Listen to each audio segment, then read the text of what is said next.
Ready? Yep, ready.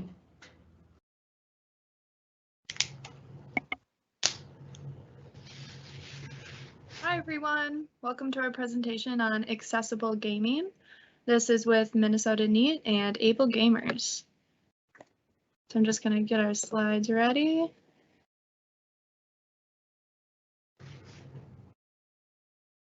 If I can do it. There we go. All right. So today we're going to talk about building interdependence and strong communities through accessible PC and console gaming.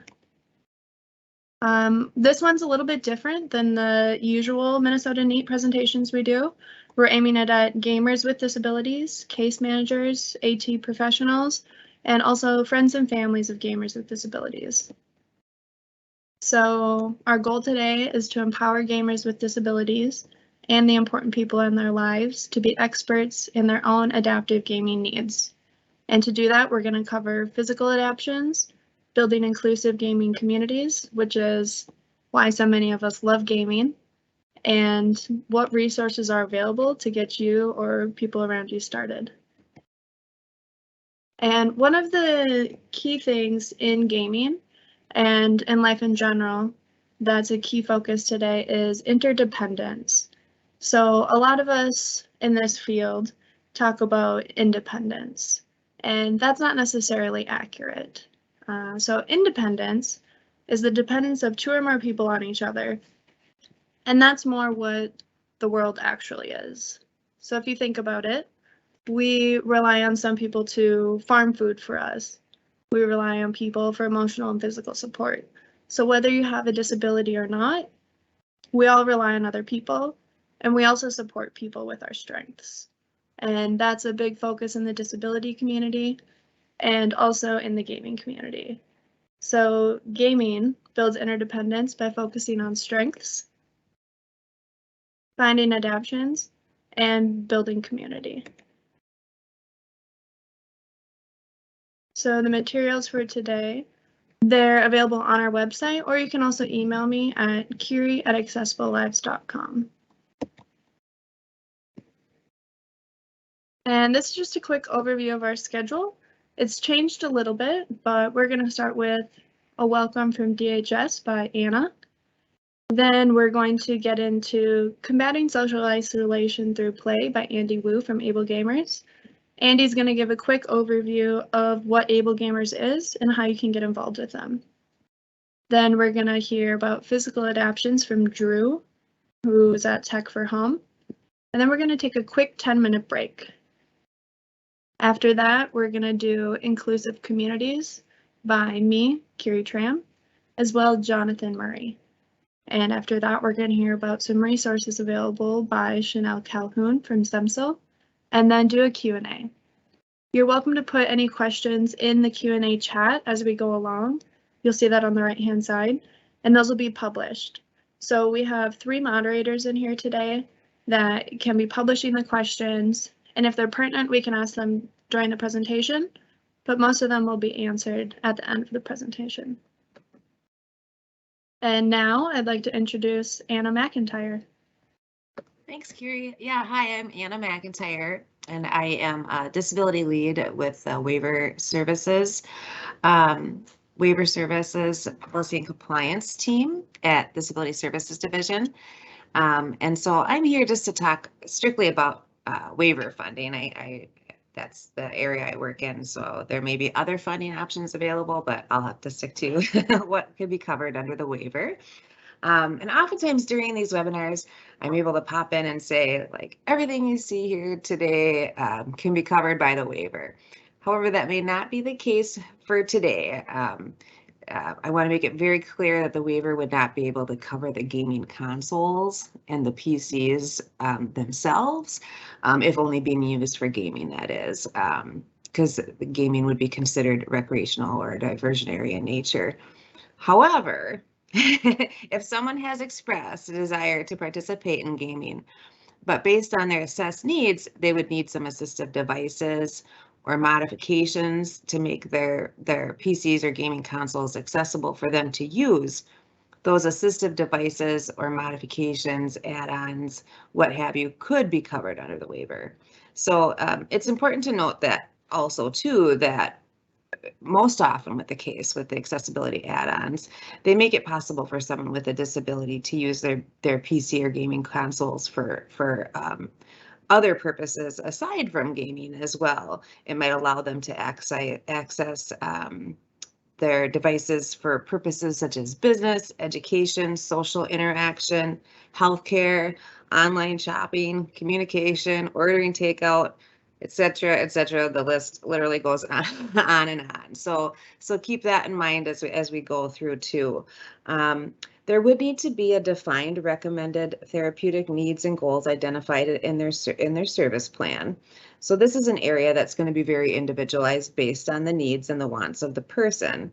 But if those things that I mentioned are all met, it can be covered under the waiver. And if a person was on the DD waiver, it would be covered under the assistive technology service.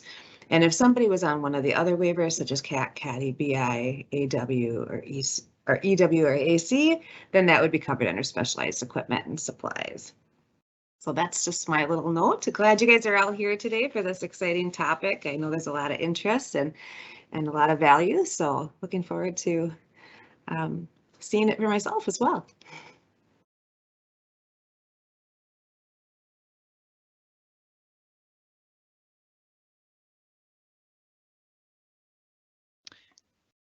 Kira, you're muted.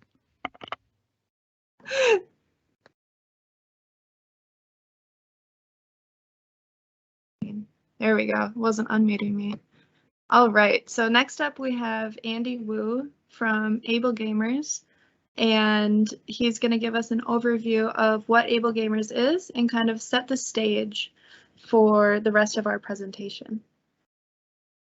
Perfect. Everybody hear me? Yep. Hear me? Okay. Got the slides on and everything?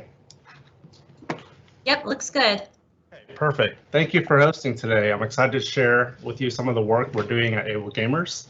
I recently joined in September of 2021, so I'm relatively new, but I have a pretty good understanding about what's going on now, I hope. Let me introduce myself.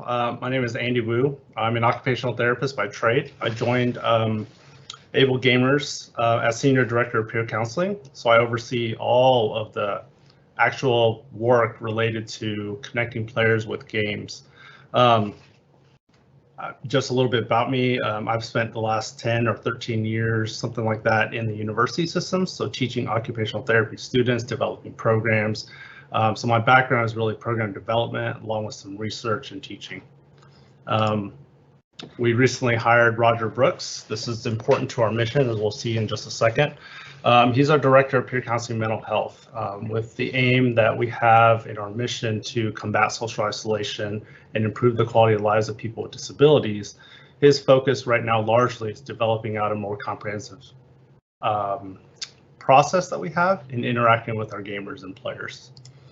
I also oversee Director of Engineering Research, Jessie Hall. She's also our lead peer counselor in this capacity. So in her role, when technologies don't quite fit, she's the one that fabricates those very unique custom solutions for our gamers.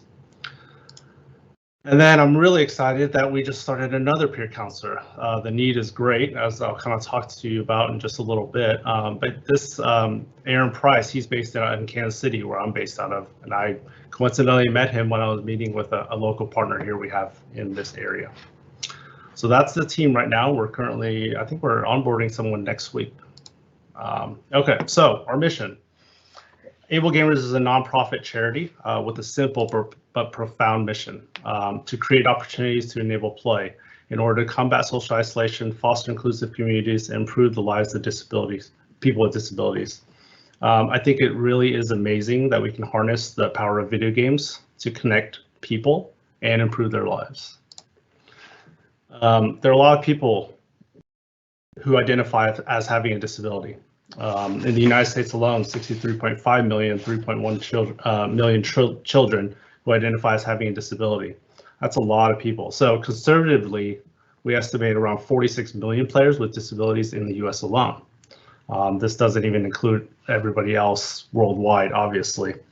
There's a lot of difficulties with defining disabilities, people identifying or not identifying with certain disabilities, cultural societal stigma of identifying with disabilities. So this is probably a really conservative number, to be quite honest. And so people have varying degrees of paralysis, as we know, vision impairments, cognitive difficulties, and or the conditions that make it difficult. And in our own research of players with disabilities, one of the key takeaways in that research a few years ago was that players with disabilities, unlike players without disabilities, they are actually enabled in video games, and that's what's so beautiful. They can be and do what they want. They can run, jump, and explore amazing worlds and create those rich social experiences that otherwise would not be possible, right? So I oversee the peer counseling process, and it really is very similar to the work that's happening all across the United States. As we help people in these professions of occupational therapy, physical therapy, medicine, all these different professions, right? We have to first understand here at Able Gamers who the player is and the games they want to play. So what consoles, what type of genre they want to play, and what the controls are at that point. We make recommendations through this consultation process. And specifically environmental modifications and or controllers and or adjusting accessibility settings within the game. So it's a myriad of things that we could address given the particular individual needs of that gamer. And obviously we get them back playing the game. Quite simple, right? That's our end goal and our hashtag, so everyone can game. Really, this inclusive idea. So this event that you're holding with all the different things that you're talking about is exactly in line with what we're doing at Able Gamers. So that's the individual. We started this expansion packs. This was about 2016, I believe, that when they started this. They reached out to partner hospitals and organizations willing to get into this idea of gaming. So we donated a whole bunch of stuff to them, and then we provided on-site training and support to ensure that everybody was able to use and set up these equipments. In 2016, I believe the initial total was about $100,000 worth of stuff to these various sites. So Children's New Orleans Hospital, we have University of Pittsburgh Medical Center, Craig Hospital in Denver. The pandemic shut down a lot of this, but I'm slowly rebuilding and I'm slowly getting out there again in a virtual format, eventually, hopefully in person. But so Jesse Hall is in charge of our engineering research. I also oversee this because it directly relates to players being able to game again, right? So we have collaborated with over 20 inventors and hold patents for our work. This is one such example. Pictured is an Able Gamers Berry controller. So if you could just imagine someone having difficulties holding this physical controller here, right? We literally have this box which could sit in a medical table, and that's what the term is. That the name implies that it's buried in there, so they don't have to control. They don't have to hold it. I'm sorry. These buttons then on the outside, this 3D printed thing connects to the triggers that are on top, so the player can just rest their hands and access all of the controls. So obviously, this past few years, as we all know, with Microsoft, we collaborate with Microsoft. And we actually hold this black box is the prototype for the Xbox adaptive controller, which is really cool. I always get to kind of brag about that a little bit because we collaborated with Warfighter Engaged, which is a veteran type of organization that does similar work to us, but they create a lot of technologies, along with special effects out of the UK, and then Craig Hospital and some other organizations to develop this Xbox adaptive controller. It's a very powerful controller. It's basically a hub, if you want to think about it. There are 17 ports. There's a bunch of ports in the back for all the assistive technology things that we can connect to it. So various joysticks, switches, different things that enable people that have difficulty holding this physical controller. They have a different way to try to play. And so, 19 ports, I'm sorry, and a USB. And so, it's gotten to the point where people customize their setups, and it's really beautiful that, that they can show it off, really, right? Their whole setup. So one of the more common issues that we have currently, we have a great Nintendo Switch, right?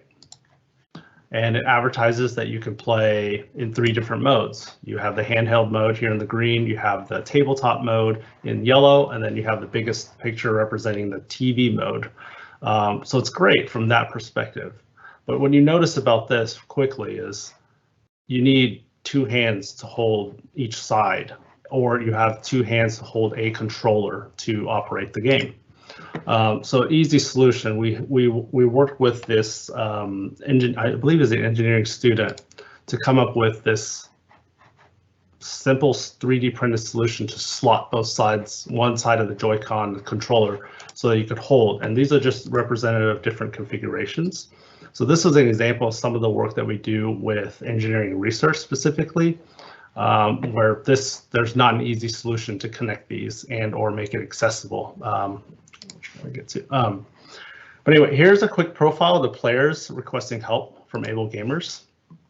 So you can see overall, I'm happy to report they're pretty happy. They're happy people, right? I mean, that's great to hear. The ones that I've highlighted in red here, this third one and this last one, I'm not too thrilled, even though it's about 50%, I'm not too thrilled about that overall. I think that's really at the heart of our mission, is to connect players and improve their lives. So these are the ones we are trying to target specifically as we build out our program a bit more.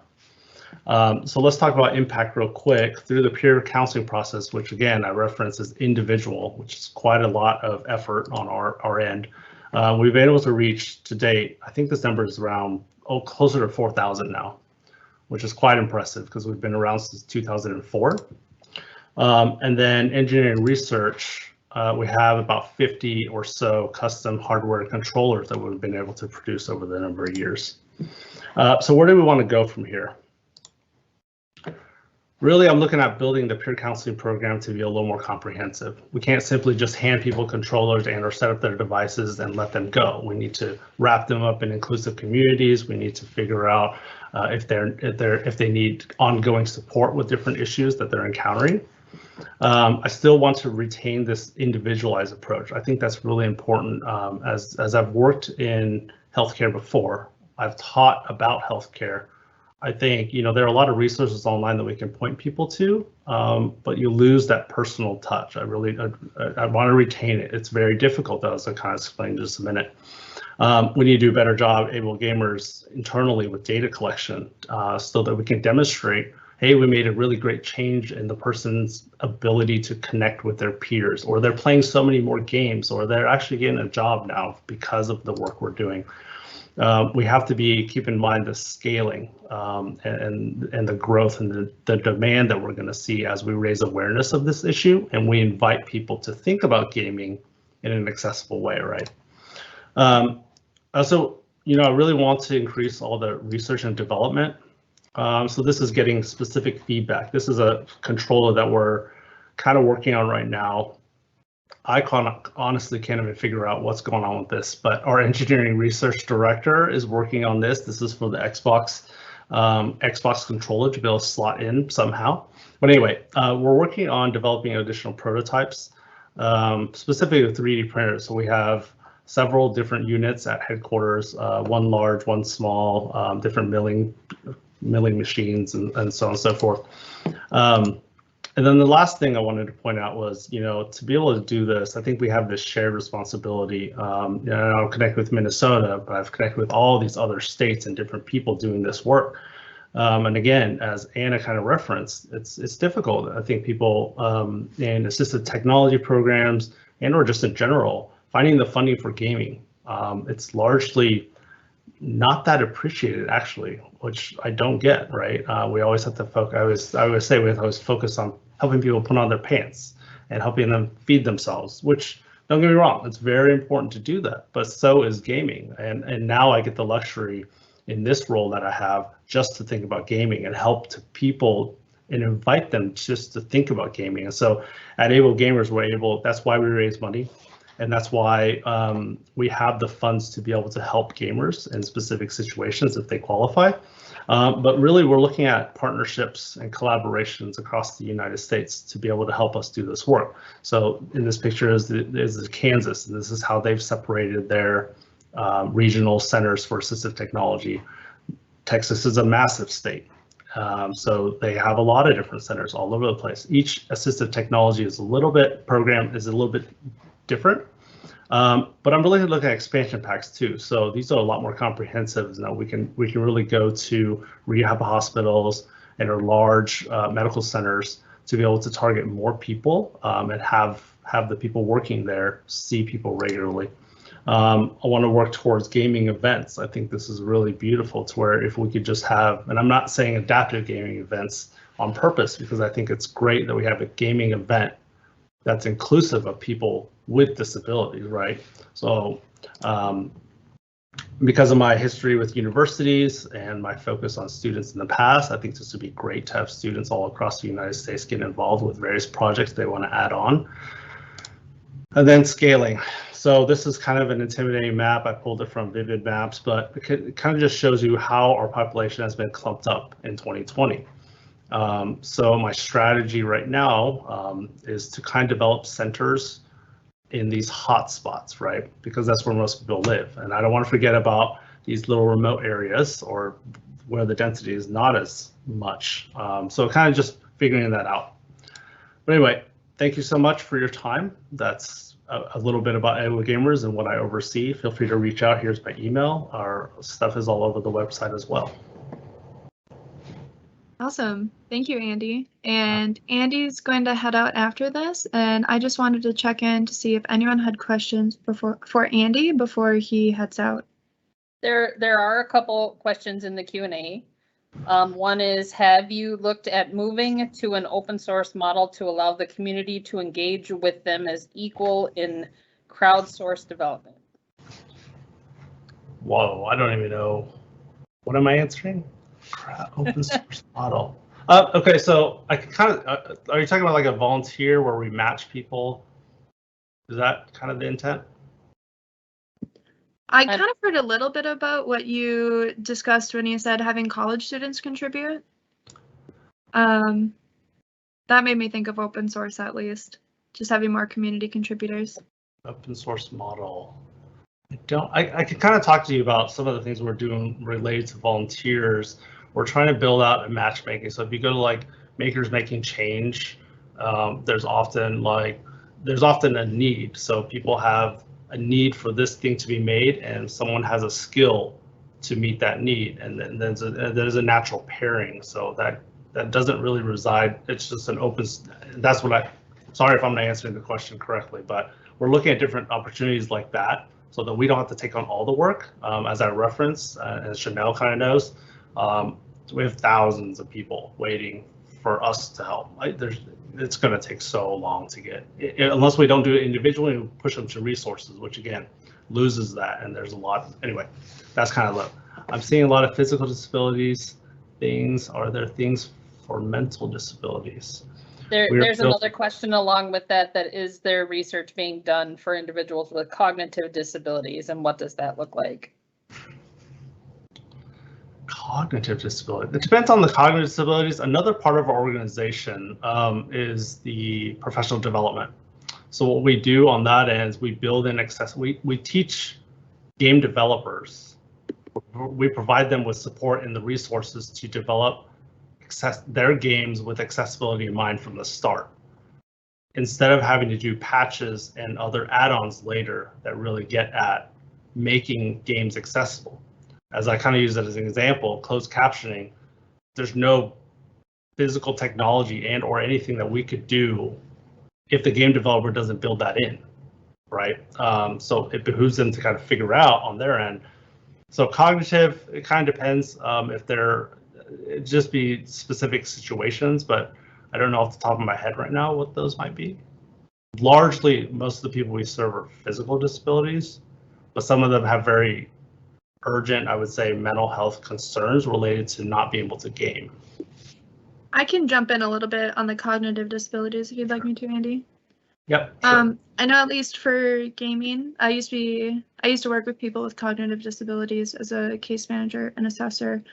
And a lot of things that worked for people with cognitive disabilities to game effectively was when you start the video game, lower the settings to easy just to start with and see how it goes. And also if you go into accessibility settings, like say it's a first person shooter game, some of the settings, like the visually impaired settings, can actually assist people with cognitive disabilities. So if you use like the shooter tracker, where it helps someone move the tracker with more assistance, that can help someone with a cognitive disability as well. So just looking through those initial accessibility settings is actually super helpful for people with cognitive disabilities, even though they're geared towards physical disabilities. Yeah, that's a good point. There's a lot going on with gaming. A lot of stuff. Yeah, but anyway.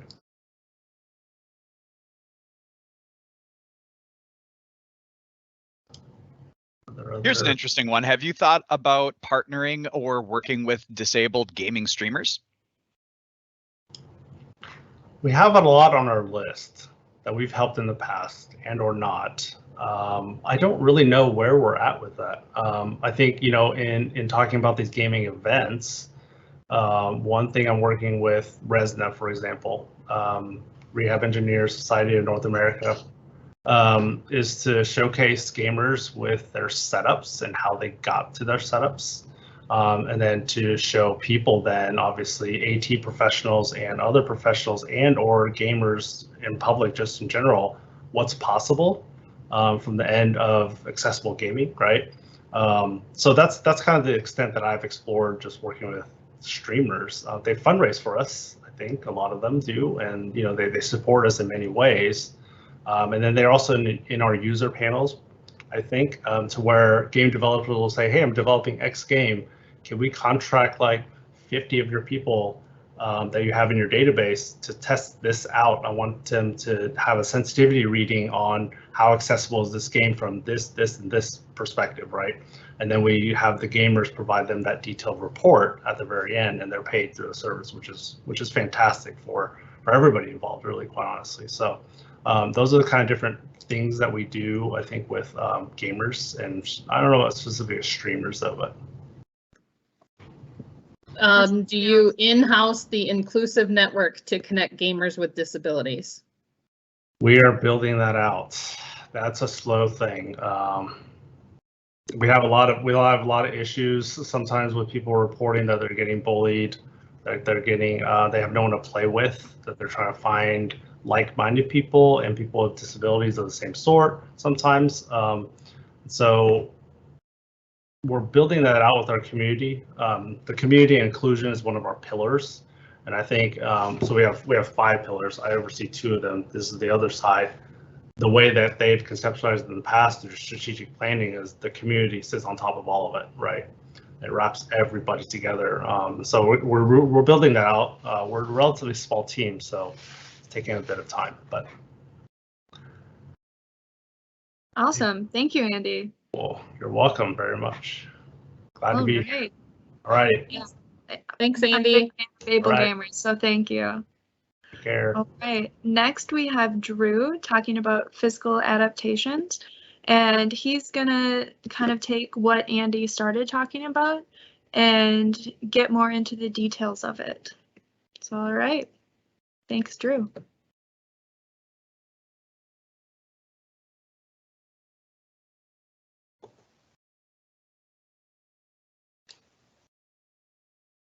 Hello, everyone. So I'm just going to share my presentation here. You're live.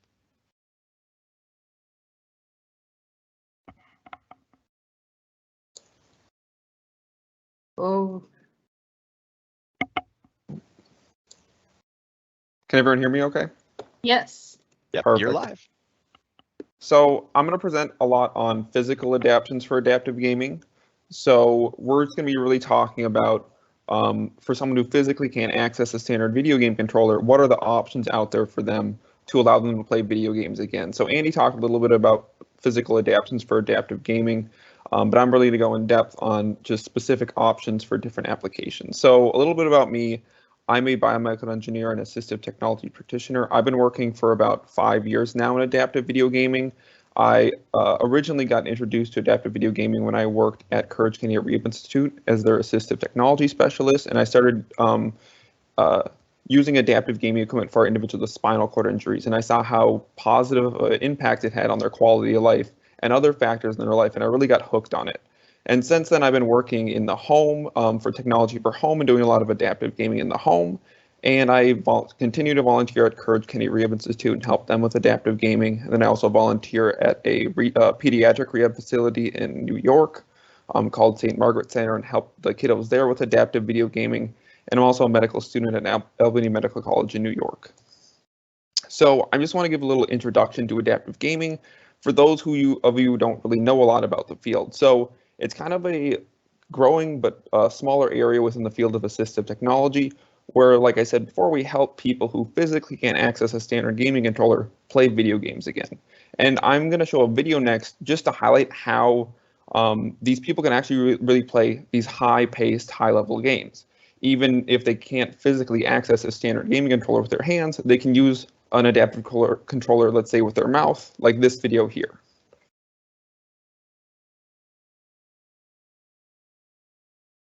So this person's using their adaptive controller with their mouth, and they're completely playing all these video games just by sipping and puffing into this device. And we're going to talk more about this device later as well. But this person has a C4 level spinal cord injury, and as you can see here, they're completely able to play some of these complex video games.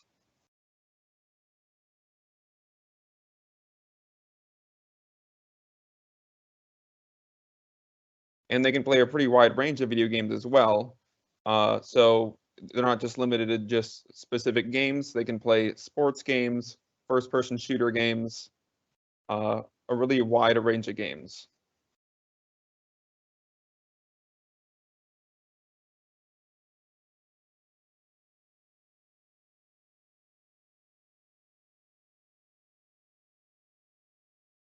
Then here at the end, just highlighting also they're able to access their computer with this device, and we're going to talk more about this later as well.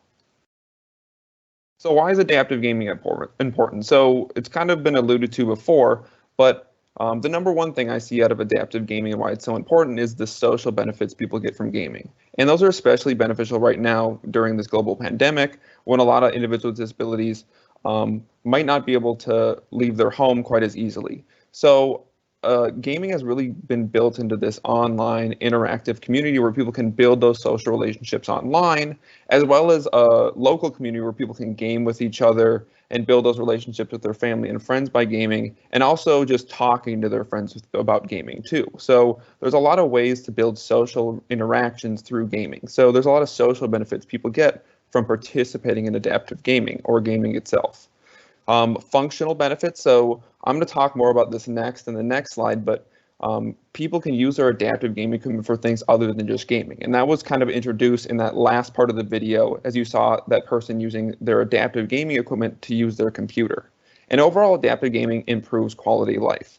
So this is through increased social interaction, increased participation, increased independence, and overall just increased enjoyment in life. So like I talked about before, adaptive gaming equipment can be used for other areas of daily independence. So adaptive gaming equipment shouldn't be looked at as this static thing where I only can use this adaptive gaming equipment to play video games and nothing else, because that's not true.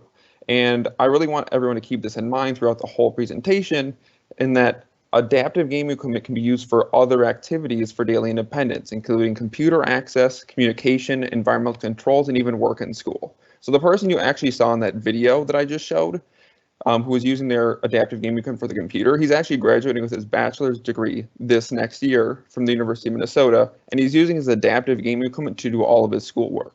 So that's just showing you that this adaptive gaming equipment leads to other areas of daily independence. So why should we look at adaptive gaming equipment alongside other areas of assistive technology? So using your assistive technology equipment for other areas of daily independence, like computer access, will increase your motivation to use that equipment because you're using it for something you enjoy doing. gaming is an enjoyable activity, so they're more motivated to use that equipment. It also increases their skill with the equipment. So gaming's a much more complicated task than accessing the computer is. So if a person uses their equipment to play a video game that's much more complex, using it for the computer is going to be really easy later. So it's really easy to introduce someone to their equipment through gaming and then transfer it over to the computer. And overall, this increases funding sources for gaming too, because if someone's using it for computer access, there's more funding options for computer access equipment than there are gaming equipment right now. So that's where I really like to focus on introducing assistive technology through adaptive gaming. So I love adaptive gaming, and I think adaptive gaming itself is super important, but I also look at adaptive gaming alongside other areas of daily independence because I think the two should go hand in hand. Because learning to use assistive technology equipment can be frustrating, and using that equipment first for gaming is a great way to introduce that equipment to someone in a more enjoyable way that's less frustrating. Because the person's willing to fail because they're doing something that's fun, and they're willing to keep working on it and building that skill with that equipment so that they can then introduce it later for other areas of daily independence. And they've already built that skill with that equipment through gaming. So that's why I really focus on both of those things together. And I think that gaming really opens up a wider area of daily independence than just gaming alone. So now that I gave that little introduction to what adaptive gaming is and why it's important, I just want everyone to keep in mind the functional applications of adaptive gaming as well as we talk about gaming through the rest of the presentation. So I'm going to talk a little bit about adaptive gaming controllers now. So I'm going to give some examples of some specific controllers based off of how somebody might be limited in accessing the controller. So I like to break it up by a couple different areas. So someone could have difficulties with movement, posture, or coordination, where they might not be able to physically access the small buttons on the controller because they might not have enough fine motor control to access these small buttons. So they need larger access points. Or they could have a purely motor limitation in accessing the controller where they just don't have movement or strength in certain muscle groups to access certain buttons. So we're going to be breaking it up via those ways these next couple of slides and talking about the different adaptive controllers for those different limitations. So for someone who has difficulties with movement, coordination, and posture, and difficulty with fine motor control, we really need to look at adaptive controllers that have larger access points because they can't access these small buttons on the controller. So we need to look at other options where we can have larger buttons and larger joysticks that the person can access to play games. And this was already talked about by Andy, but the Xbox controller is one of the options we look at for these individuals. And it's one of the most popular controllers and most well-known controllers because it was made by Microsoft. So what the Xbox adaptive controller is, it's a gaming rig that allows you to plug in adaptive joysticks and adaptive switches for the different buttons on the controller. So if somebody had difficulty accessing the A button on the controller and a joystick, I can plug in a big adaptive joystick that they can access for the joystick, and then a big adaptive switch they can access for the A button on the controller. So this allows them to use a controller through larger access points. So it's great for someone with difficulty with fine motor control. One limitation of this controller is that it's not really great for high-paced video games that require a lot of controls. So if you're playing a game like Call of Duty that requires 10 different controls and 10 different switches, it's going to be really hard for someone to activate all those switches in a quick fashion that are set up in front of them to play that high-paced game. So it really works better for simpler games and is really good for someone with just difficulties with fine motor control. So here's a quick video of someone using the Xbox adaptive gaming controller to play a racing game. So I'll just play a little bit of this video for everyone.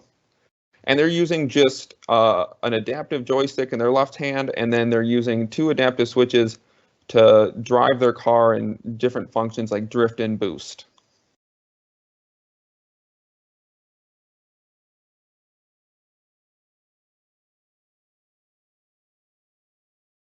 One great thing about the Xbox adaptive controller is that there's a lot of different options for adaptive joysticks and adaptive switches that are affordable and really readily available to use with the Xbox adaptive controller. One of my favorite resources is Warfighter Engaged, and they have a lot of 3D printed joysticks and 3D printed switches that are affordable and can be custom adapted based on an individual's needs. So that's a great resource, and here's a list of a lot of other resources for getting adaptive switches and adaptive joysticks that work with the Xbox adaptive controller. One other thing too, just going back to our how gaming is also a functional activity, this is a device that Warfighter Engage makes that allows you to use the same joysticks that you use for gaming with the Xbox adaptive gaming controller to be used as a mouse on a computer. So as the person builds skill using that joystick on their Xbox through the Xbox adaptive controller, you can use this adapter to also allow them to use it on the computer. So this allows them to translate the skill they're gaining from gaming with the joystick to computer access later. The next controller for someone with limited fine motor control is the Hori Flex controller. So the Hori Flex controller is just like the Xbox adaptive controller in that you can plug in adaptive joysticks and adaptive switches for the different buttons on the controller.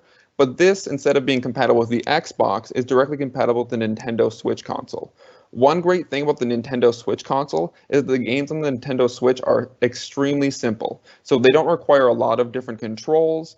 So it works great for a controller like this that's kind of difficult to play those complex games with. So a lot of the games like Mario Kart or the Pokemon games on the Nintendo, they don't require a lot of controls to play, and they can be used, and they don't require a lot of speed to play either. So they work great for a controller like this for someone with maybe limited fine motor control who doesn't have as quick of movements.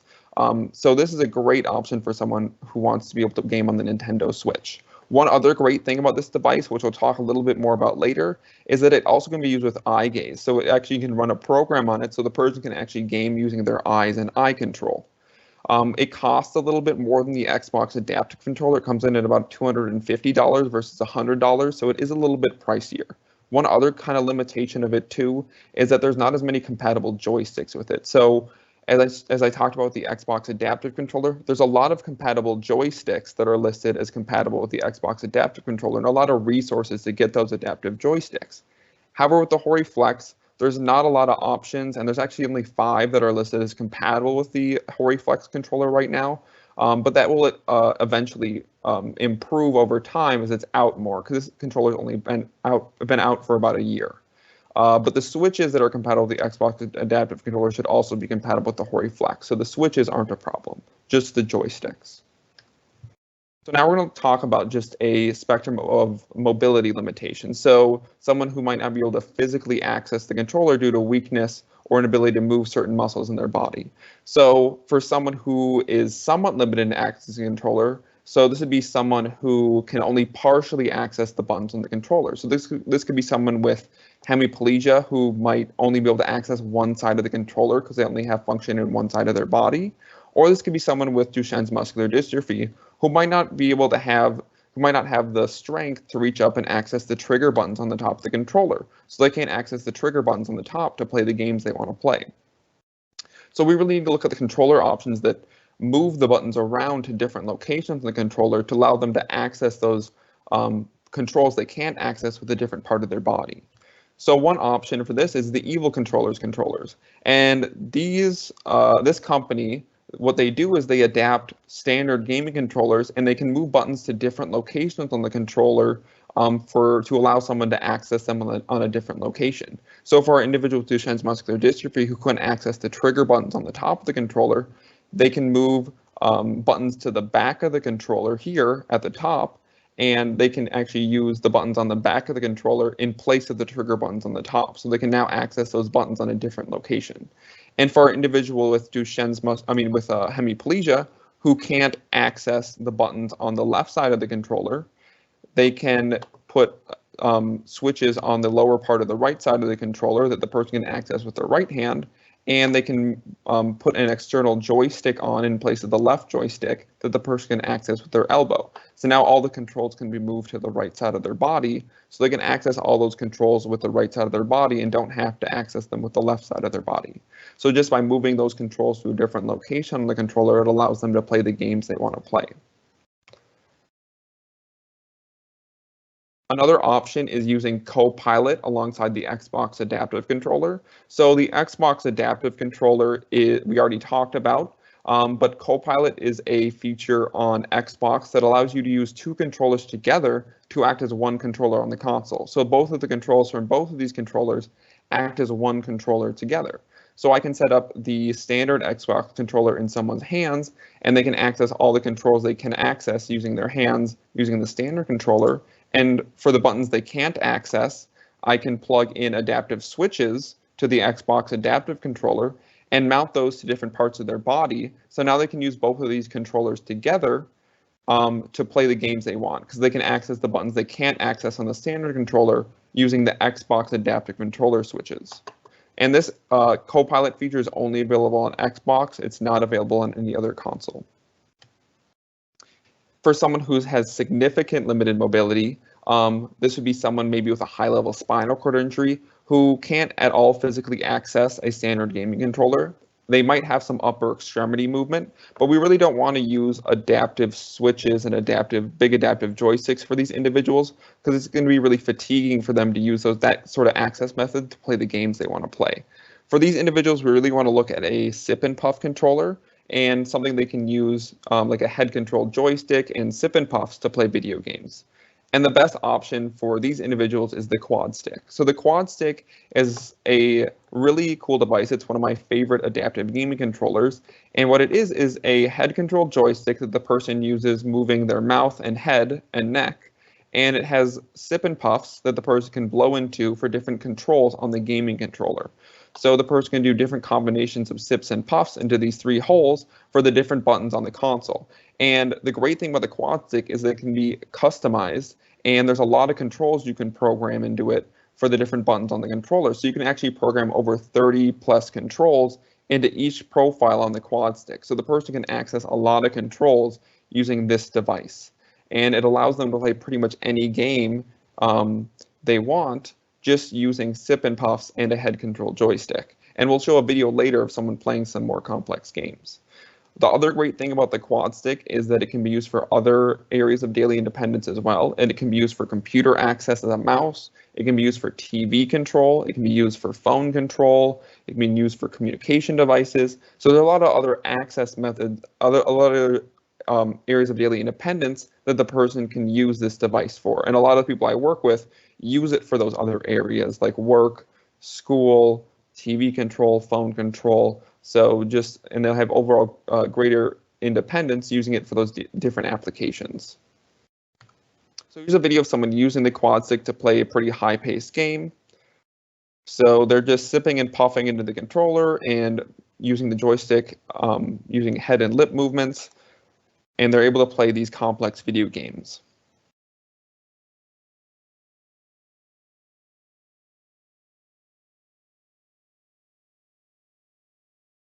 So the reason that someone with a high-level spinal cord injury is able to play some of these complex video games using the quad stick as a sip and puff controller is due to how customizable the quad stick is. So the quad stick is by far the most customizable adaptive controller on the market.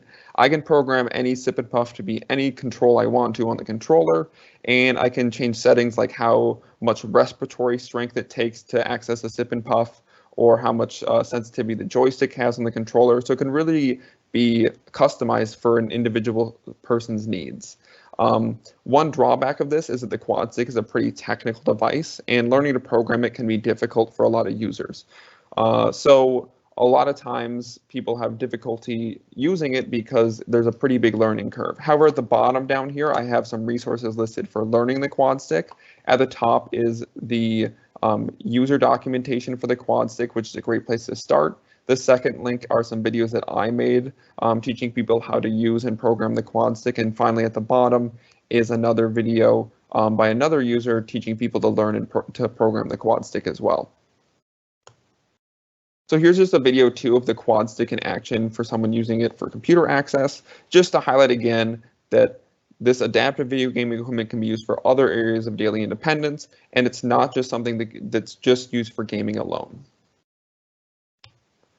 Now we're going to move up the mobility ladder and talk about someone who's extremely limited in their mobility, and they're not able to even access the quad stick all by itself to play video games. So this would be someone with Duchenne's muscular dystrophy who might be able to physically access the quad stick a little bit and move the joystick and maybe access one sip and puff, but they might not have enough lateral head movement to access all the sip and puffs on the quad stick in order to play the games they want to play.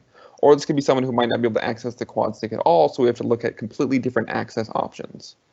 So for these individuals, there's a couple different options, but it gets a little bit more complex.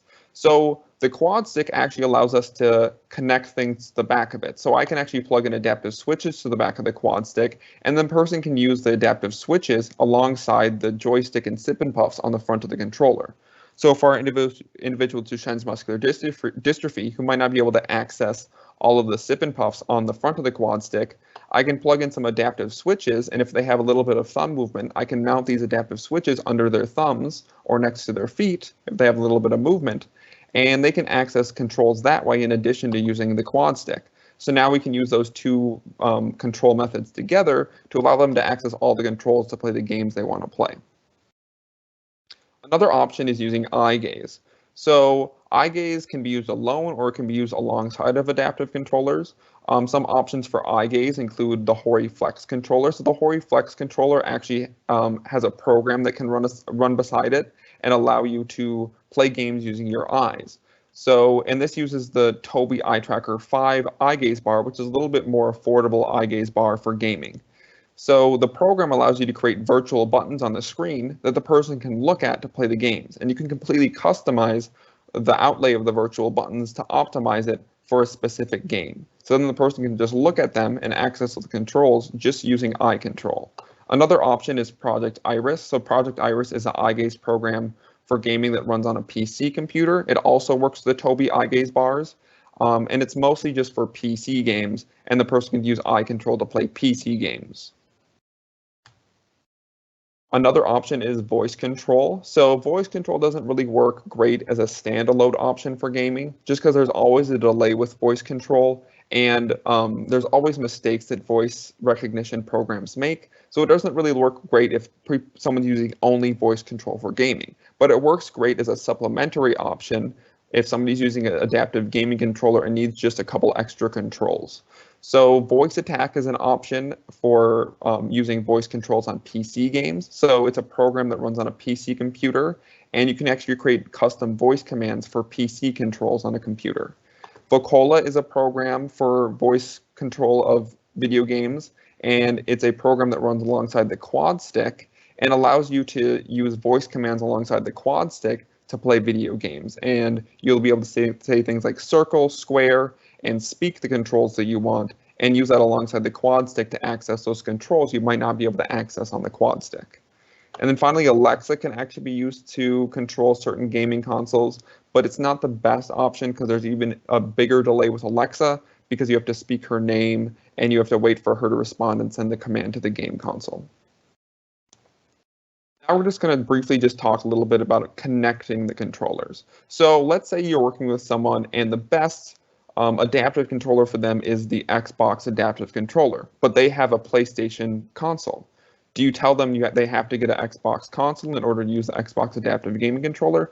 No, you actually don't. You can actually use something called an adapter to trick your PlayStation console into thinking your Xbox adaptive controller is specifically for that console. So what an adapter does, like I said before, it tricks your console into thinking that the controller you're using for it is for that console. So if I have an Xbox adaptive controller, I can plug it into my adapter and plug that into my PlayStation 4 console, and that tricks my PS4 into thinking my Xbox controller is a PlayStation controller. So there's a lot of different adapters out there that allow you to use different controllers on different consoles. And in the next few slides, I'm just going to show some different options for using the different adaptive controllers I talked about for different consoles. So here, this is just talking about how to connect the Xbox adaptive controller to different consoles. So if you have an Xbox console or a PC console, the Xbox adaptive controller actually works directly with those gaming options. However, if you have a Nintendo Switch or a PlayStation 4, you need some sort of adapter in order to trick your Nintendo Switch or PS4 console into thinking your Xbox adaptive controller is a controller for that console.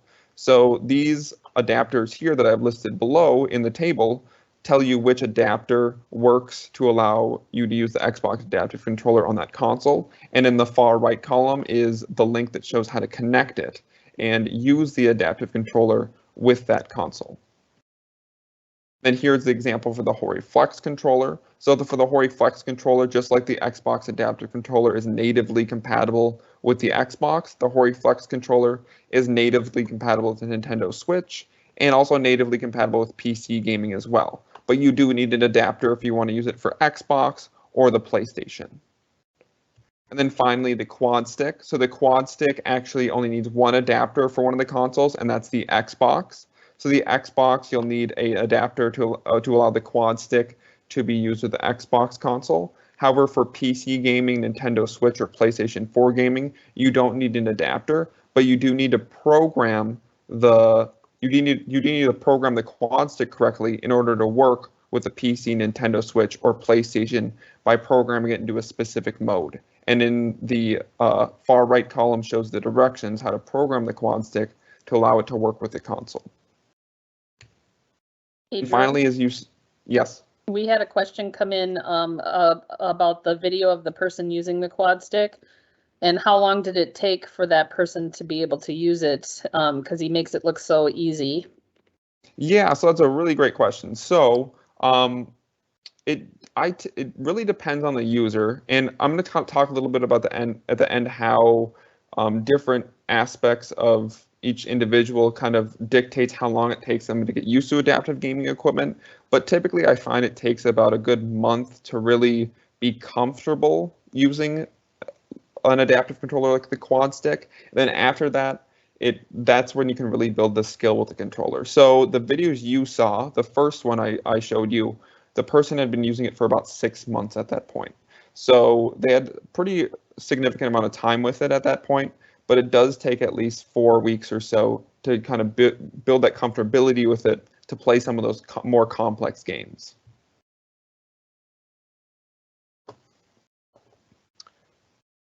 And then so going back to connecting it to the different consoles, so let's say you want to connect it to the PlayStation 5 console. So for connecting it to the PlayStation 5 console, as you noticed, that wasn't in any of the tables. So PlayStation 5 actually gets its own slide not because it's so great, because it's been an absolute pain to try to connect to. So there are ways to get adaptive controllers to work with the PlayStation 5. However, the PlayStation 5 right now isn't completely supported by adaptive controllers, meaning that not all games will allow you to play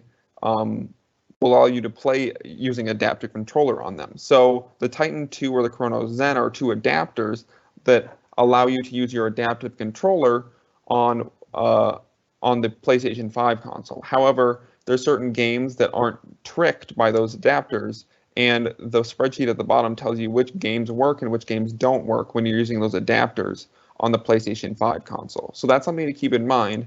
And when you're recommending a console for someone who might be using adaptive gaming equipment, I typically try to steer people away from the PlayStation console just because the compatibility is really limited right now, and not all games will work using the PlayStation console. Now I'm going to talk briefly about selecting games. So as I talked about before, a lot of these controllers are initially kind of hard to get used to for a lot of individuals, and it does take time to build skill to play some of those more complex video games. So it's really important to know which games are better to start off with to allow a person to get used to the controller and allow them not to get too frustrated by playing those games, and then kind of work your way up to some more of those complex games. So some games are just easier to play than other games. So some games have fewer controls, they don't rely as much on speed, and they have less complicated gameplay. So it's really important to know which games are easier for someone to start off with and which games are harder. So I would never start someone off playing online Call of Duty, because that's going to be really hard for them to play. It might be better to start off with them playing a racing game, because racing games have a lot less controls and they're a lot easier for people to play. And certain controls may or may not enable you to start off playing more complex games, or some of them might be a little bit harder to play the more complex games with. So like the quad stick, for example, you probably need to start with simpler games and then work your way up to those more complex games. Just because prior to having their injury, someone with a high-level spinal cord injury probably had never gamed using their mouth or head-controlled movements before. So it's a really new way for them to get used to gaming with. So it will take them a lot of time to get used to that, and build up that muscle memory and skill to play those more complex games. However, if somebody's using like the Evil Controller's controller, where we're just moving around buttons on the controller to different locations, you probably can start with whatever game they were playing with before, just because it's more of a simple adaptation. And like I said before, with the Xbox Adaptive Controller and the Hori Flex controller, you're probably going to be limited to more simple games, just because it's really hard to play those complex games with a lot of controls, because it's really hard for someone to access 10 different switch buttons in a fast way to play those really high-paced games with a lot of controls. What makes games more difficult or less difficult to play? So in my mind, easy games are those games that only have maybe one joystick and 2 controls to play. So a lot of those games are like Nintendo Switch games. So Nintendo Switch games like the Pokemon games or Mario Kart, they don't really require that many controls to actually play the game. And some of them don't even require speed to play. So it doesn't really matter how fast I access the A or B button when I'm playing the game. So those games are kind of, in my mind, classified as easy games. Intermediate games are games that have a single joystick and a few more buttons, but are faster paced. So it really does depend how fast I access those switches to play. There are also games that require 2 joysticks and a couple more buttons, but don't require any speed. So it doesn't really matter how fast I access those controls. And then the hard games are ones that are 2 joystick games that are fast paced and they have a lot of controls. So these games are not a good place to start someone off with, because they're going to be really hard for them to get used to using an adaptive controller playing these games. And that's pretty much any first-person shooter game. Really isn't a great place to start someone off at using an adaptive controller. And then extremely hard games are games with a lot of different combinations of controls, and then online games. So you never want to start someone online, because the difficulty level can't be adjusted when someone's playing online. It's better for someone to start off with local play, because then you can adjust the difficulty to allow them to access the controls easier. So here's just a little table I made. I classify games as easy, intermediate, hard, and very hard. Some of these games in the hard and very hard category could go either way. But here's just a good starting point to see what are those easy, intermediate, and like harder games, and where should I start someone off with when they're using an adaptive controller. I'm just going to briefly talk about how I approach gaming assessments. What are the things I look at when I'm working with someone in adaptive gaming, and what are some of the considerations you should make when you're trying to introduce someone to adaptive gaming equipment. So the first thing is the person's age and experience with gaming. So if somebody's never gamed before and they're getting used to adaptive gaming equipment, they're going to be learning 2 things. One, they're going to be learning how to play video games for the first time, and they're going to be learning to use an adaptive controller. Whereas if someone has already gamed before, they're already going to be familiar with gaming, and they're just going to be getting used to an adaptive controller. So it's going to be easier for someone to get used to that adaptive controller because they're already pretty familiar with gaming. So it's going to be easier for me to explain to them how to game and how to game using that adaptive controller. Another consideration is the types of games they want to play and that person's goals. So if a person just wants to be able to play Mario Kart on the Nintendo Switch, they're probably not going to need as complex of adaptations or the setup we don't have to put as much work into, because it's a simpler game. So it's not as complex as someone who wants to play a first-person shooter game like Call of Duty or online Fortnite, where you have a lot of different controls. They need to be able to access things quickly. So the types and games and the goals that individual person has is another important consideration as well, because that really dictates what controller we use and how complex the setup needs to be and how many controls they actually need to access. And then also functional abilities and cognition. So functional abilities kind of dictates what controller we use again, because if somebody can't physically access a controller at all with their upper extremities, we need to look into like a sip and puff option like the quad stick. So that really dictates what adaptive controller we use. And cognition kind of dictates the controller and the games. So if somebody has maybe limited cognition and can't maybe wrap their head around some of those more complex video games, we probably need to start with a simpler game at first and then kind of inch our way up to some of those more complex games. And then personal factors is also a big thing. So a lot of people get really frustrated when they don't get something right away, or they're playing a video game and they die.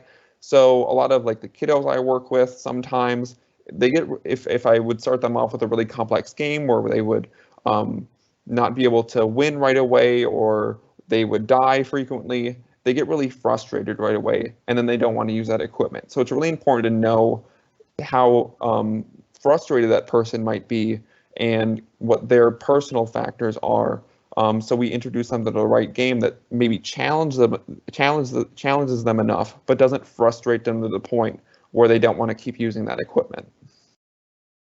And then finally, like I've talked about before in this presentation, is that I always look at this adaptive game equipment alongside other areas of assistive technology. So I think they go hand in hand because this adaptive game equipment can be used for other areas of daily independence, and I think they should be looked at together because they because adaptive gaming equipment translates a lot into things like computer access and other areas of daily independence. So that was the presentation. If anyone has any questions, they can ask me now. Here's my email as well if anyone wants to email me questions. And then I'll also share this presentation with the group. So later, if anyone wants to reference it, they can look at it too.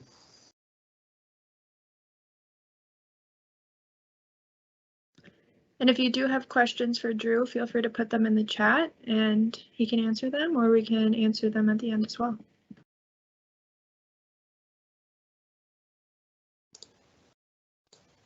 Thanks, Drew. That's awesome. Yeah, Drew, that was fantastic. Thanks. All right, so it looks like there's no questions right now, but I'm sure there'll be some for the Q&A at the end. So next we're going to take a 10-minute break. So it's 11:12. So why don't we come back at 11, we'll say 11:20. This will give everyone time to, stretch, get some water, that kind of stuff. And we'll come back and talk about creating accessible communities for mainly focusing on neurodivergence.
Hi, everyone.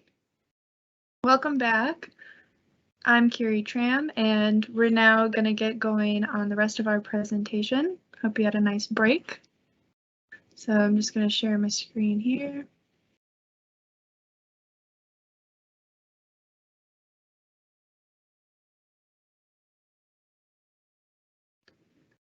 All right, so my name's Kiri.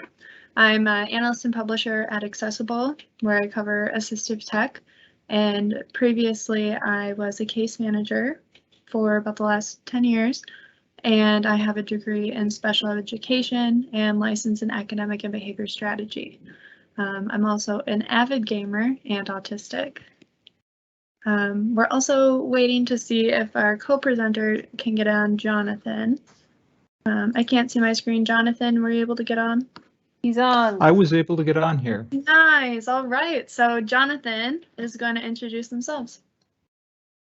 I'm Jonathan Murray. I'm also a fellow autistic avid gamer, and I'm a community leader at a local makerspace with a large neurodivergent population.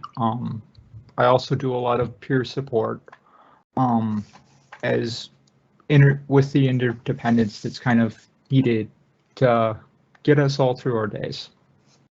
Yeah, and I guess that's a good point. So one of the big reasons that we wanted to present on this, Jonathan and I both lead several communities, anywhere, mainly online. Jonathan does an in-person one as well, but anywhere between 30 people to 13,000 people for online groups that I have, and Jonathan and I lead one of those groups together. So we really just wanted to present on building and fostering those communities. So Jonathan, take it away. Let me see if I can find, there's the right tab here. I apologize to everyone. I just had a CTD from Teams. So today's video game world involves a lot of complex social interactions, online communities, and real-world consequences for individuals for things that happen in video games. Supporting disabled people in this gaming environments requires building those inclusive communities and helping people with social and communication barriers so that they can participate effectively and be their authentic selves.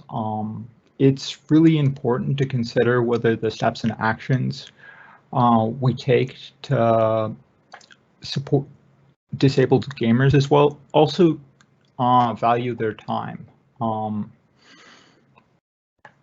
Kind of the scope of accessibility extends like far beyond like devices and platforms.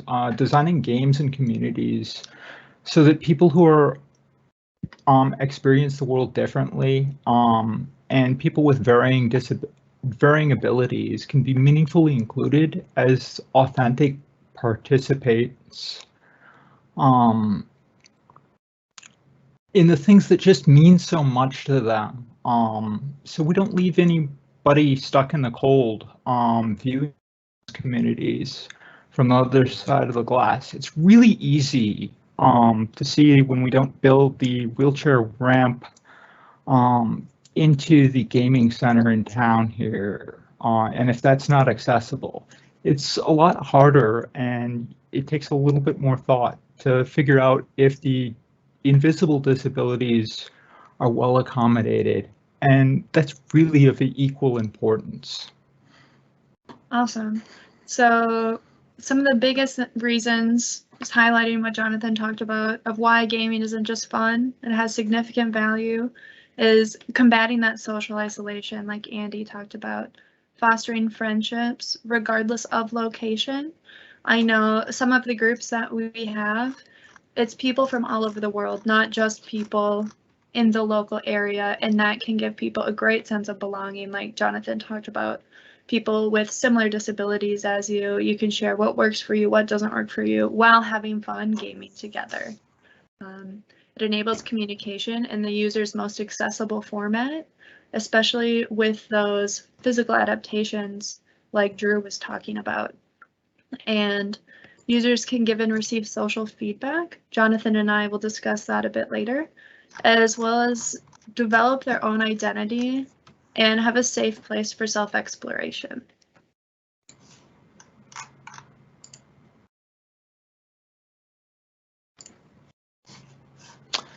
So being your own expert means leading your support team and those who support you.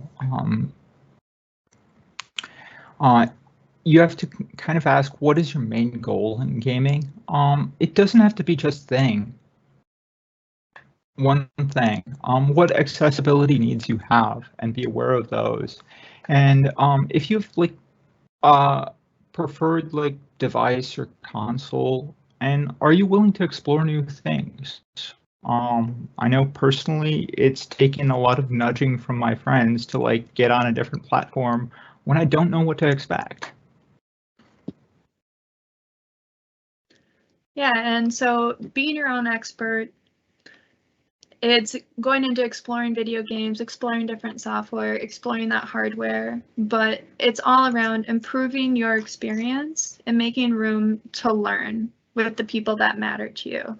So whether it's the hardware, the software, the community you're finding, is just having that confidence and willing to have those conversations and knowing that it's your life and there's people around you to help you. Another thing that's important with being your own expert to make everything happen that we're talking about in this presentation is determining what you are and aren't comfortable with regarding online relationships. We're going to talk more about building and finding those communities online, but a big thing to start with is making those boundaries before you go into any of those communities and finding someone to check in with about those boundaries and if they're being respected. Also checking in about how smooth is your experience going with your hardware, software, and those communities you're building. And also creating a plan for co-regulation. And Jonathan's going to tell us a little bit about what co-regulation is and how it can contribute to not only gaming, but just making life more accessible and better. So co-regulation is the basically it's the ongoing feedback loop between you and another person in a social interaction that helps you regulate rather than a discrete exchange just talking to one another. It's noticing body language, if you're tense, do they need to move, did they sit focused during break, or did the partner you invited today get up, walk around and grab a drink? And if they didn't, like ask them, hey, do you need to get up? Do you need a drink? It's helping if you have poor interoception or body awareness, like I personally do, and a lot of individuals who are neurodivergent can have issues with body integration and interoception. It's kind of the idea behind paired coding or paired work sessions to be a partner with someone else to support one another in basic needs. And to support each other's social interactions as well. You know, Kiri mentioned those really important check-ins for boundaries, and having someone, you probably do it with your friends, talking about relationships. Check-in times in relationships is really important to make sure, especially with difference in communication styles, that we aren't missing something as we're talking to one another or communicating or playing with one another. Yeah, and one example of that that's more of a physical or interoception one can be we may be gaming for or hanging out on voice chat for a couple hours in a group, and someone could say, hey, you know what, we've been on here for 2 hours. Has anyone eaten or drinking in the last 2 hours? Maybe we should take a break to do that. And it's just kind of supporting everyone in the group. and people appreciate that. So if you'd like more info on it and a little checklist, there's a Google Doc down here where you can learn more and create your own checklist. So now we're going to get into finding and fostering your people or your community. And today we're talking about it for gaming, but it can be anything in life. And we're mostly focusing on online. So Jonathan and I believe that these are some of the most important things to have as a standard in a community to make sure that it's respectful and everyone's needs are met. So a code of conduct is posted, is essential in any online community. So everyone knows the rules, everyone knows what's expected of them, and it's very clear. Another thing that's important is members are respectful of boundaries. So like we talked about earlier, coming up with some boundaries and communicating them. If you're communicating your boundaries and they aren't being respected, that's a group that you don't want to be a part of. And there are plenty of other communities online that will respect your boundaries and expect you to respect theirs. So those are much better places to be. Another one is being excellent to one another is the norm. I know Jonathan and I have this as a code of conduct in every group that we run. And instead of the golden rule of do what you would want someone else to do to you, it's above that. It's be absolutely excellent to one another. And that kind of ties into reciprocity. If you expect support from the group, you should also be giving support to the group. It's a give and a take in a healthy, fun way. So you're not draining the group and the group isn't draining you. Everyone's having fun and supporting one another. And now we're going to go into 3 of the main online social platforms for gaming.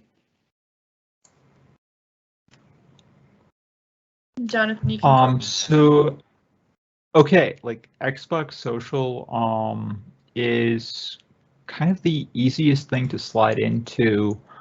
It has fairly easy parental controls, so you can more easily control some of the interactions.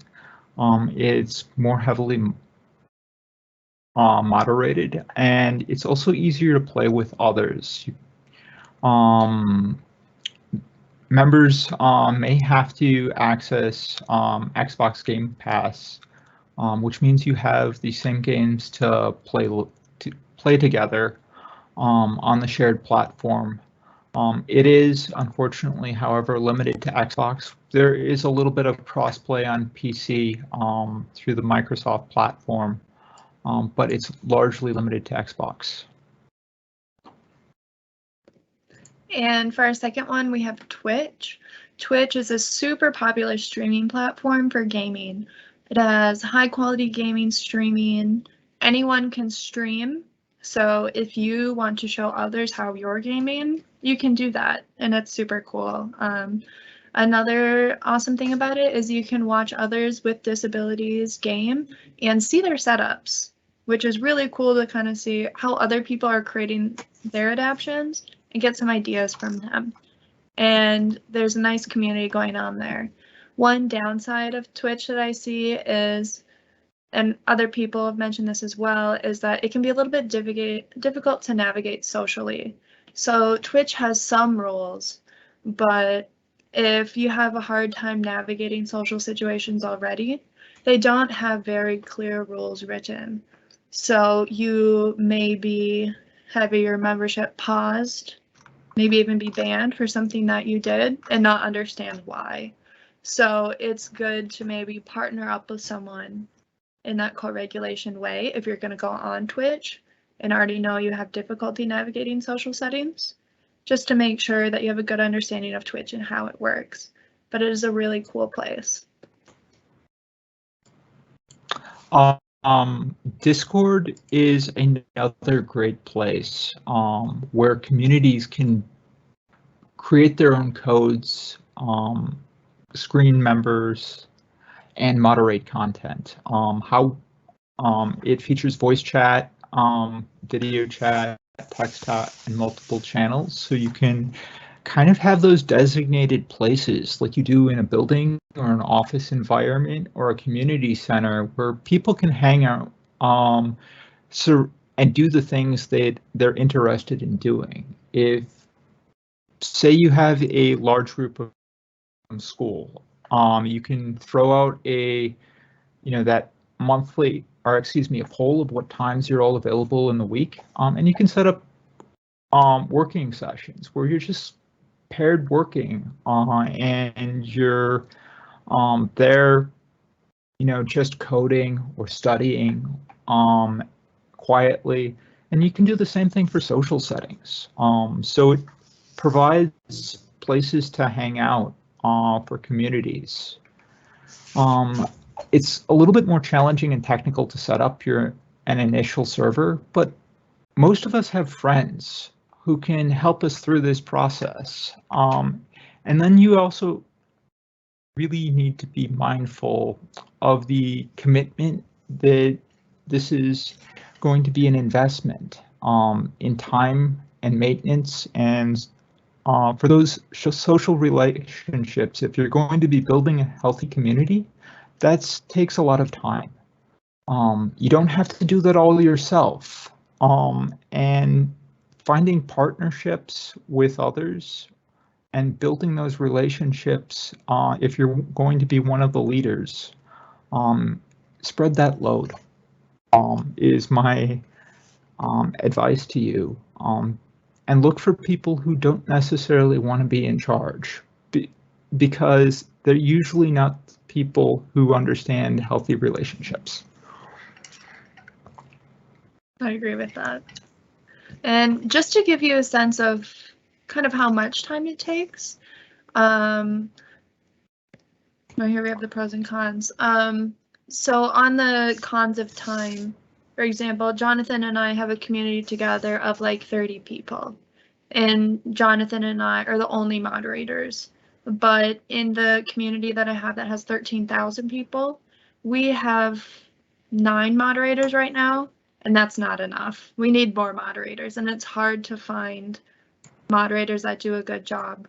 So that's another thing to think about. If you do want to have a community, you need to have an idea of how big you want it to get or willing to let it get, and have those people in line to help moderate before it gets larger, if you want it to grow.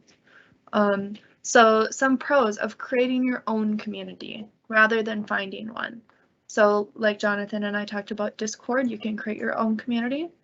Just an idea, if there's a local support group or a local gaming group that you like to do, you can create a Discord server and hang out with them throughout the week, throughout the month, virtually, and do video games together.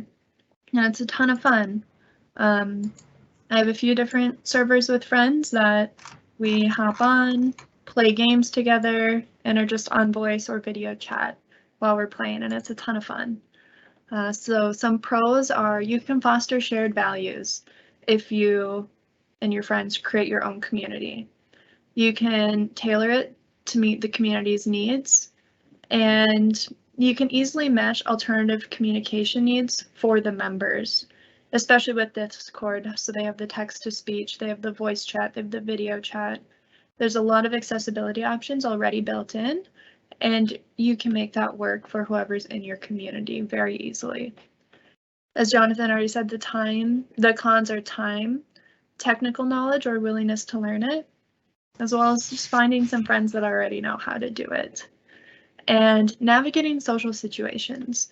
We'll get into that a bit more, but that can be a big part of creating and fostering a healthy community.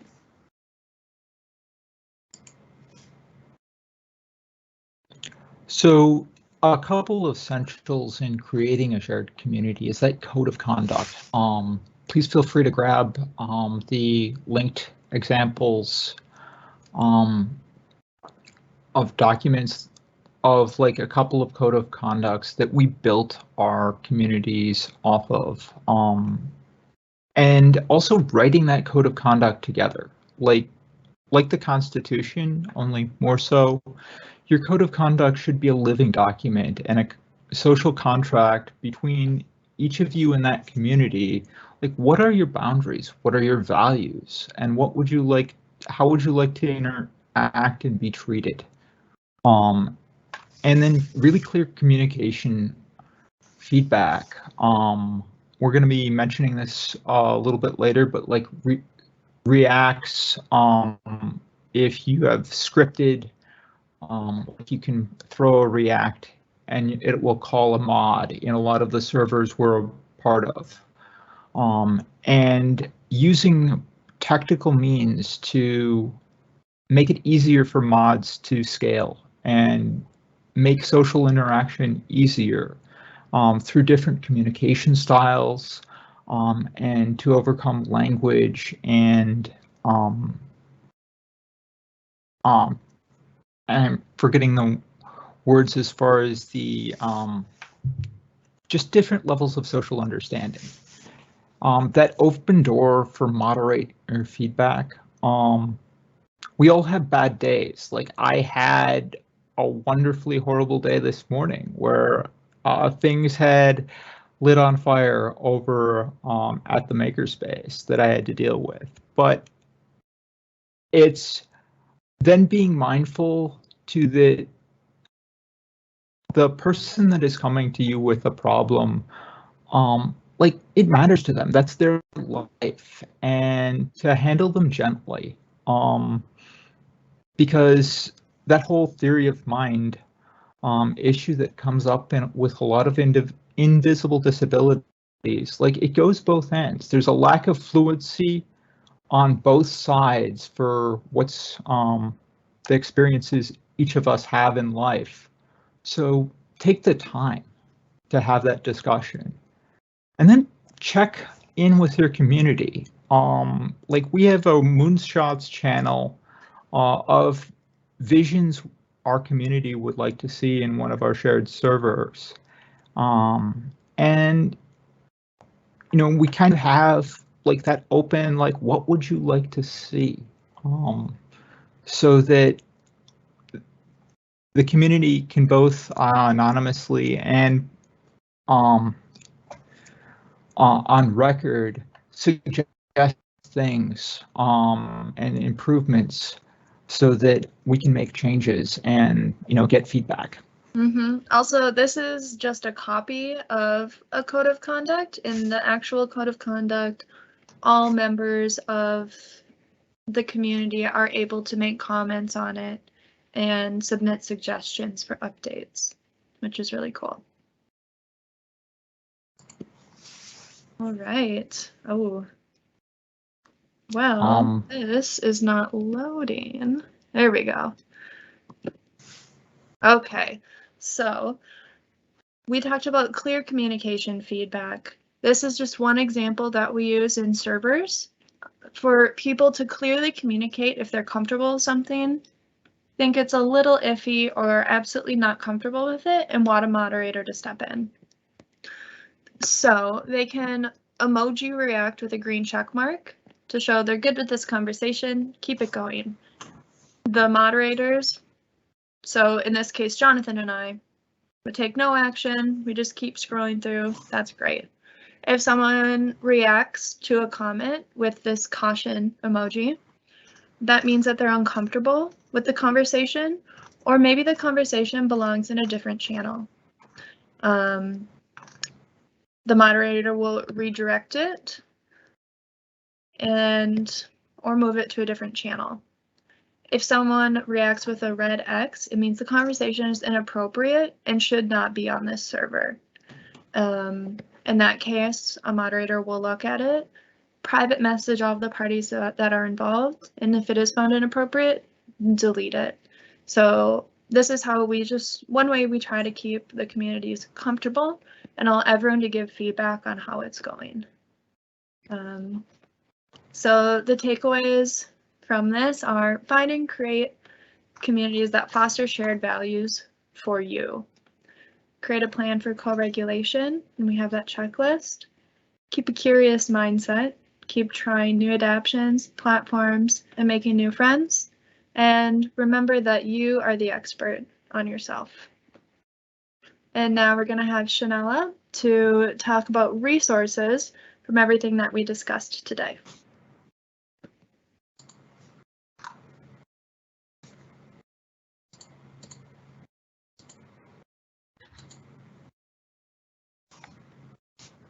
Right. Hi, everybody.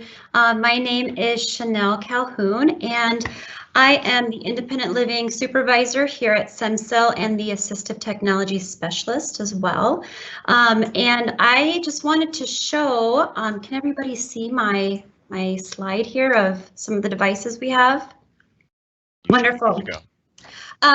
So I know we had Andy Wu. I'm super excited about this webinar today. We've had a lot of wonderful information shared. A part of my job is also completing AT assessments as well. And about 2 months ago, I met Andy Wu while conducting an assessment for a gentleman who was looking for some gaming, adaptive gaming equipment. And we were working really hard to find some solutions, and that's when I met Andy. And through that conversation grew a collaboration. And so what I wanted to share with everybody today was some of the donations that Able Gamers gave to SEMCIL's Assistive Technology Lab, because our goal is the same as everybody else's. We want to get assistive technology into the hands of people with disabilities to promote independence and to give that social outlet.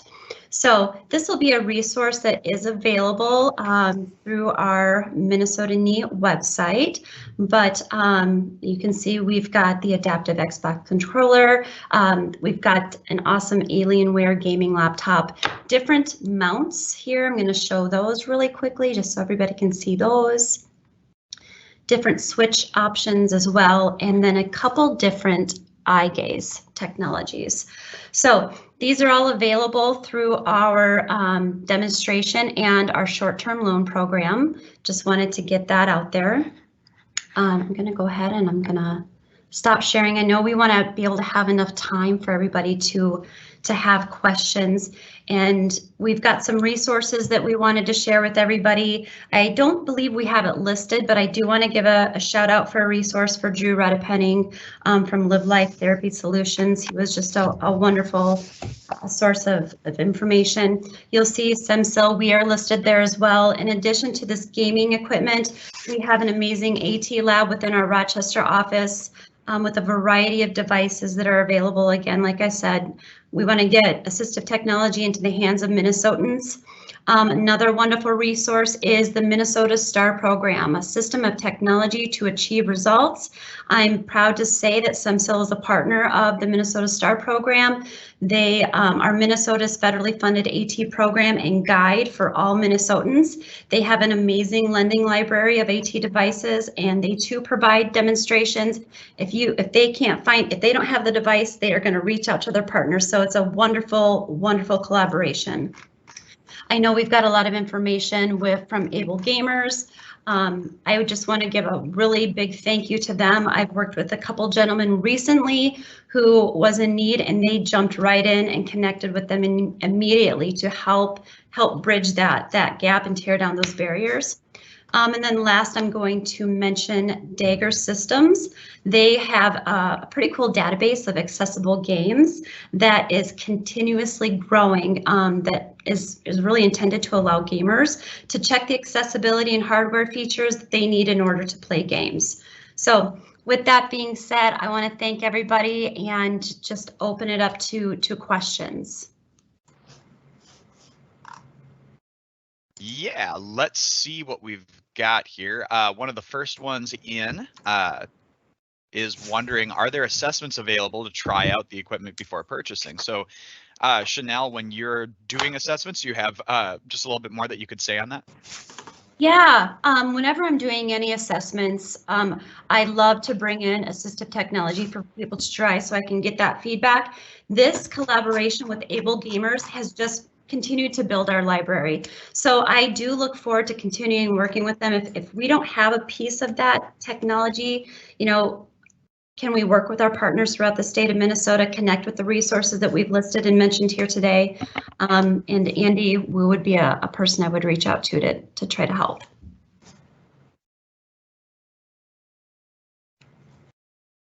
Fantastic. Let's see. We've got a question about Twitch. So, Kiri and Jonathan, if you have any information on this, they're wondering if there are any parental controls on Twitch.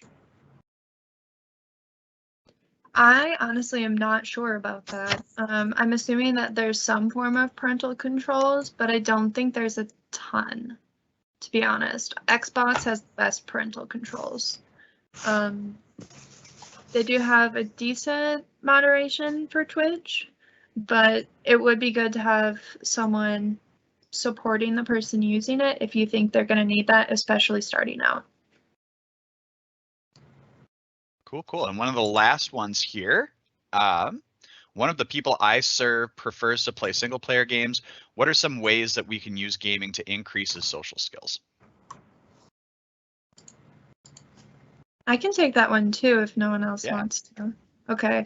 I also prefer playing single player games. But I also like hanging out with people sometimes. So personally, that's why I love Discord, because you can play your single player games, but you can all talk with each other and even share your screens of what you're doing. So for example, Minecraft. Sometimes you can play Minecraft together in the same server. Some people are very picky about their servers, don't want anyone being in their server at all.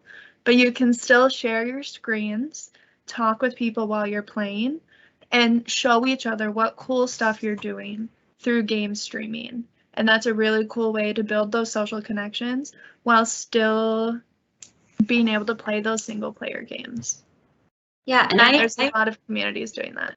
It's really two really quick. I just met with a gentleman yesterday who is homebound and is looking for adaptive gaming equipment, so he can also control his, have computer access. But he said to me he's got a friend that lives out of state, and they try to connect on the phone every single night, and they can talk every night and they can watch movies together, but that's about it.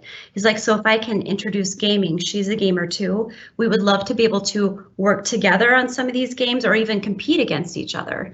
So I've got another gentleman who has a standing tea time every night with somebody else, so it does increase that social isolation, helps people connect. Mm-hmm.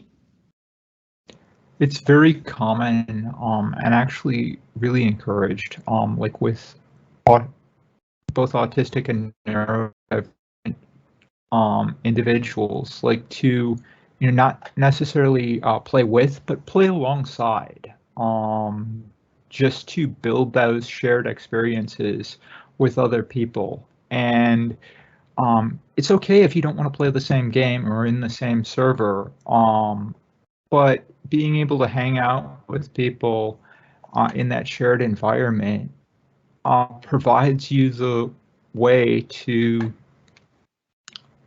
build those social connections. I agree. I think we talk about parallel play for kids a lot, but it's actually just as important for neurodivergent adults, and gaming is a really good way to go about that. And the same skills that people are learning in play extend like into the rest of lives. People take the talents and the settings from the co-regulation and the parallel play to the parallel play or parallel work in the workplace environment, troubleshooting one another's code, collaborating on documents in Google Docs, and into the rest of their lives. So as a follow-up, are there devices or attachments that will help with language skills at all that anyone knows of? I certainly don't. Chanel, you might be the expert in this. I can talk about it, but I'm sure you'll know. I was going to call out Drew. Unfortunately, Drew dropped off a little earlier. Yeah, Drew's not in here. Like, if anyone like in the audience is an expert, like, I'd love to hear it myself. Natural language processing for people who think differently would be a beautiful thing to have for speech recognition and other things. So and it doesn't exist right now. I have someone actually writing an article for me next week that's talking about how they're using their Eco 2, which is a AAC device, as their keyboard, how they write papers, and also use Discord, emails, all that kind of stuff. So if you have an AAC device, you can hook it right into your computer if it's compatible. So even if it's like the touchscreen icons, or if it's typing, if you work with your ATP or OT, that can be done. Awesome. I have a friend who's a keyboard nerd and also is occasionally nonverbal, and he built a separate keyboard just for like emoji reacts. So like Discord is like great as an AAC medium, and can, if someone isn't verbal part of the time or all of the time, that's another way you can communicate. Great. Last question that we have here. How do we protect those that need help against getting scammed when using Discord and Twitch?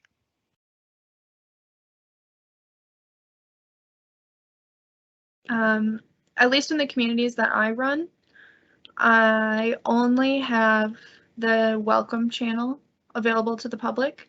And if people want to become a member of that server, they need to fill out a survey, like on Google survey or something. And I manually look at them, verify they're a human, that I know them, they meet the criteria, that kind of stuff, before they have access to the rest of the server. And then we keep their real name on file, their email address on file, that kind of stuff, so we can verify that they're a real person and prevent them from entering again if they do anything weird. I can just add on to that. Here at Suncell, and we've got 8 centers for independent living in the state of Minnesota. We teach a variety of independent living skills, one of which is internet safety. So if you're working with somebody, you have friends or family that, is interested in learning about that skill and looking for those red flags, connect with your local center for independent living, and we do work to teach those skills.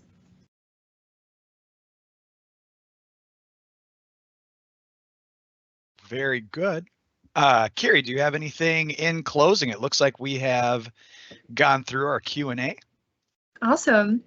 I don't. Thank you everybody for coming. Obviously, gaming is something that we're super passionate about, and assistive tech, so I'm excited that you all wanted to learn about it.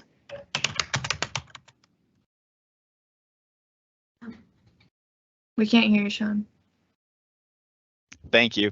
All of this will be available on our Minnesota NEAT website, mn-neat.org. The recording of this, all of the materials that we used, we'll have them up and running as soon as we can for you. So thanks everybody for coming out. Any other last words from anybody? Thank you for joining us. Yeah, thank you all so much. Thank We you. really appreciate it. Yeah. Have a great day. Bye-bye.